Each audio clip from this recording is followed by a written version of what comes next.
నమస్తే ఫ్రెండ్స్. ముఖ్యంగా ఈ వీడియో స్కూల్కి వెళ్ళే పిల్లలు ఉన్న వాళ్ళకి, లంచ్ బాక్స్లో నాప్కిన్స్ పెట్టే వాళ్ళకి బాగా ఉపయోగపడుతుంది.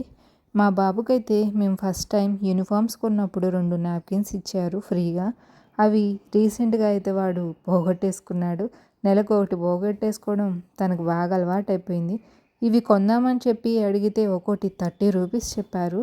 లిటరల్లీ షాక్ అయ్యాను. అందుకని ఒకసారి అమెజాన్లో చూద్దామని చెప్పి ఆర్డర్ చేశాను. చాలా రీజనబుల్ అనిపించింది. నాకైతే 10 పీసెస్ 150 రూపీస్ పడ్డాయి. అంటే ఒక్కొక్కటి 15 rupees, half of the price less అయ్యింది. అందుకని నేను ఒకసారి ఒక 10 తీసుకున్నాను. ఇలాంటి చిన్న చిన్న నాప్కిన్స్ ఆఫ్లైన్లో కన్నా ఆన్లైన్లోనే చాలా తక్కువ కాస్ట్ పడతాయి. అందుకనే ఒకసారి 10 తీసుకున్నాను. ఇవైతే చాలా బాగున్నాయి. లంచ్ బాక్స్లో పెట్టడానికైతే పర్ఫెక్ట్గా సెట్ అయ్యాయి. మీకు నచ్చితే ఆర్డర్ చేసుకోండి. Thank you for watching.